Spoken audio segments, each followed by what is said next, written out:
Bonjour à tous, ici The Jailbreak Bay pour thejailbreakbay.com. Aujourd'hui, je vais vous expliquer comment décrypter le firmware 5.1 bêta 1 de l'iPhone 4S. Donc vous allez avoir un accès total aux fichiers, à tous les fichiers de cet iPhone 4S sans avoir un iPhone 4S sur soi et sans avoir un iPhone 4S surtout jailbreaké. Donc pour faire ce décryptage de firmware, on va d'abord avoir besoin du firmware en lui-même et d'un petit logiciel qui s'appelle VF Decrypt qui va nous permettre donc de décrypter le firmware. Alors une fois que vous avez le logiciel VF Decrypt, je vais mettre un lien dans la vidéo et dans l'article sur thejailbreakbay.com pour que vous puissiez télécharger ce logiciel. Et une fois que vous avez le firmware, alors vous pouvez soit l'avoir en .dmg, alors si vous l'avez en .dmg, il va falloir extraire le fichier IPSW qui est dans ce .dmg. Si vous arrivez directement à avoir ce .IPSW, tant mieux, ça vous évite de faire une extraction. Pour cette version, je vous conseille de chercher sur Google, je ne donnerai pas de lien, car c'est à l'encontre des règles de Apple.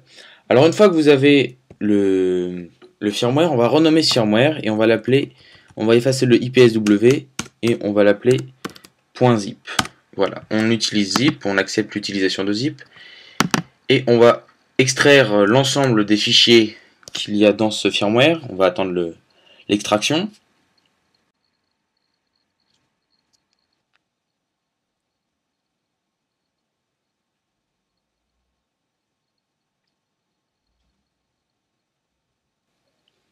Alors l'avantage de ce décryptage de firmware, c'est que pour ceux qui souhaitent essayer de porter Siri sur les anciens appareils, vous allez pouvoir avoir accès à tous les fichiers de Siri sur iPhone 4S. Alors je ne dis pas que je ne saurais pas vous dire exactement où sont les fichiers de Siri, je ne sais pas où ils se trouvent dans le firmware, mais pour ceux qui veulent tenter l'expérience, je vous conseille de suivre d'abord la vidéo pour extraire les fichiers du firmware et ensuite de regarder un petit peu partout pour savoir où sont les fichiers de Siri pour essayer de créer un port de Siri sur l'iPhone 4, les iPod Touch 4, l'iPad et les anciens appareils. Alors une fois que vous avez fini d'extraire le firmware, on va double-cliquer dedans et on va avoir trois fichiers .dmg et on va regarder le fichier le plus gros, donc c'est le 787,4 MO. C'est le 038 30 74 006.dmg. Alors ce fichier va être très important parce que c'est celui qu'on va décrypter, c'est celui qui contient l'ensemble des fichiers du firmware. Alors pour décrypter ce .dmg, on va d'abord lancer VF Decrypt et on va transférer le fichier VF Decrypt de 25KO dans...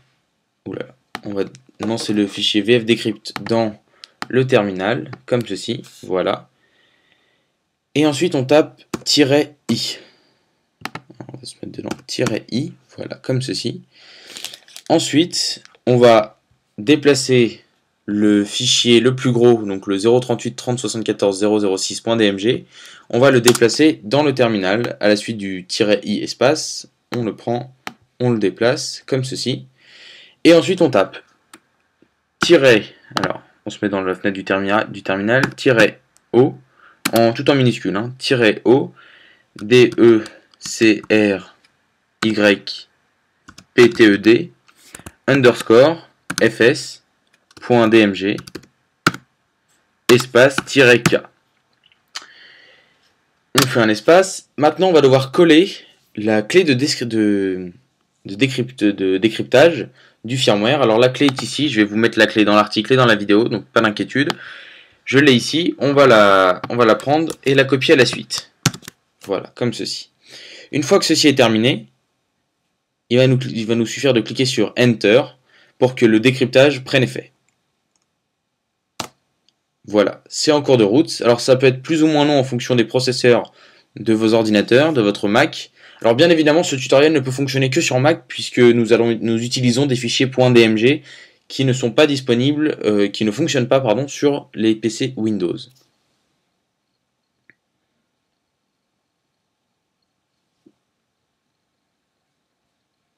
Voilà, donc c'est terminé. On a la dernière petite ligne qui nous indique qu'on peut commencer une nouvelle action.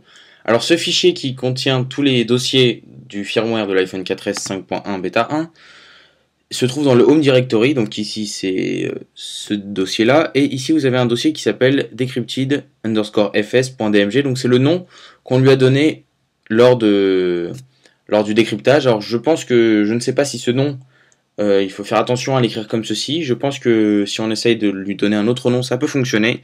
Je vous conseille de le faire fonctionner avec le nom que je vous ai donné lors de la vidéo. Il n'y a pas de risque, ça fonctionne comme ceci, alors tentez-le comme dans la vidéo. Ensuite, une fois que vous avez ce fichier .dmg, vous allez l'extraire. On va annuler la vérification puisque c'est inutile. Le fichier va donc s'extraire et on va avoir ici, voilà, tous les dossiers de l'iPhone 4S, du firmware de l'iPhone 4S. Alors on peut aller dans Système, Library, et ici vous avez les fichiers, les dossiers principaux de l'iPhone 4S. Alors par exemple, voilà, Private Framework, ce sont les dossiers qui permettent aux développeurs de développer des tweaks pour l'iPhone. Donc en fonction de là où ils veulent que le tweak prenne effet, ils vont se servir de ces frameworks pour que leur tweak fonctionne. Alors vous avez le dossier système et vous avez aussi le dossier private avec var, les dossiers dans lesquels vous naviguez assez souvent, lorsque vous utilisez un iPhone 4 jailbreaké et que vous traficotez dans les dossiers. Ce sont les principaux dossiers dans lesquels on va farfouiller. Et vous avez tous les autres dossiers, plus ou moins importants et plus ou moins vides surtout, puisque comme l'iPhone n'est pas utilisé, il n'y a pas d'apport de l'utilisateur, comme des photos, des vidéos ou des téléchargements quelconques, comme des applications, dans le dossier application. Donc voilà, c'était The Jailbreak Bay pour vous expliquer comment décrypter le firmware 5.1 bêta 1 de l'iPhone 4S et avoir accès à tous les dossiers de ce firmware. Ce décryptage permet à tous ceux qui veulent tenter le coup de réussir à porter Siri sur les anciens appareils. Je ne pourrais pas vous dire où sont exactement les dossiers car je ne connais pas l'emplacement, mais pour ceux qui veulent traficoter les dossiers et farfouiller dans les entrailles de ce firmware, vous allez sûrement les trouver assez rapidement. Donc voilà, c'était The Jailbreak Bay pour thejailbreakbay.com et on se retrouve la prochaine fois pour de nouvelles vidéos. Allez, salut à vous.